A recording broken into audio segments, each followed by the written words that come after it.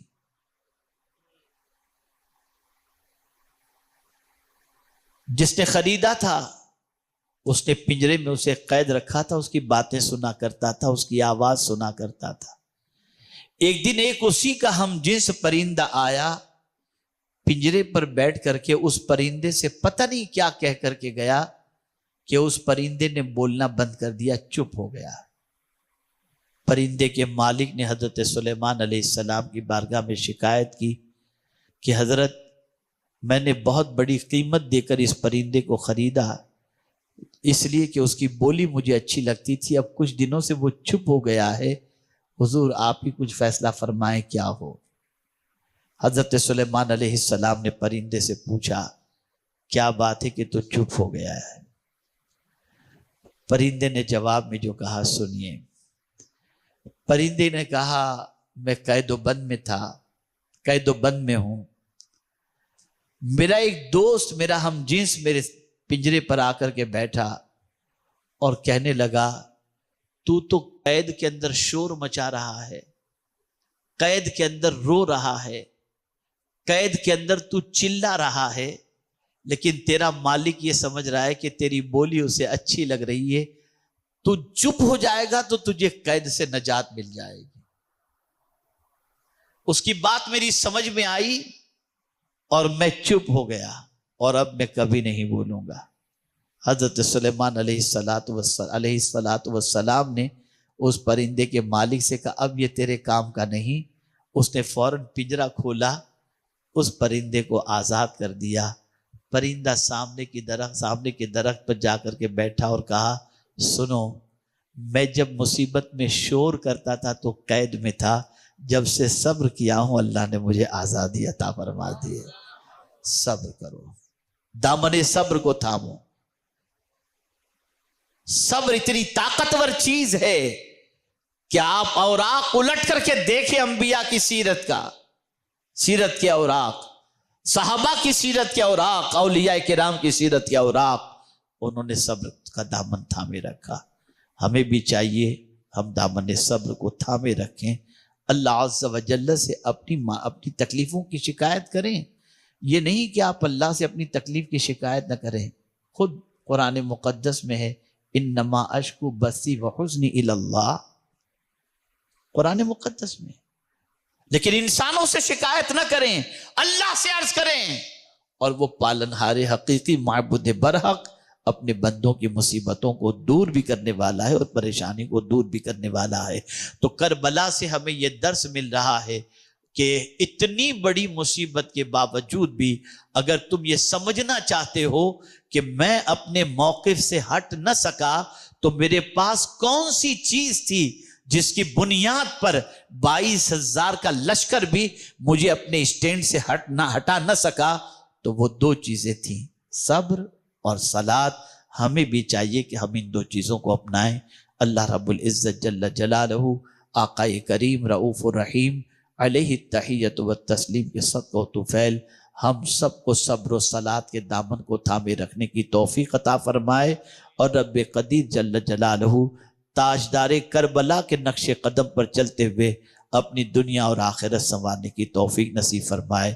وما علینا الا تو ناظرین، بیان اگر اچھا لگے تو ضرور ویڈیو کو لائک کریں، اور ہمارے چینل پر اگر نئے ہیں تو ضرور سبسکرائب کریں، اور اللہ سے دعا کریں کہ اللہ ہمیں نیک عمل کرنے کی توفیق عطا فرمائے۔ تو چلیے ملتے ہیں اگلی ویڈیو میں، تب تک کے لیے السلام علیکم ورحمۃ اللہ وبرکاتہ۔ ویڈیو اچھی لگے تو ہمارے ویڈیو کو لائک کریں اور ہمارے چینل کو سبسکرائب کریں۔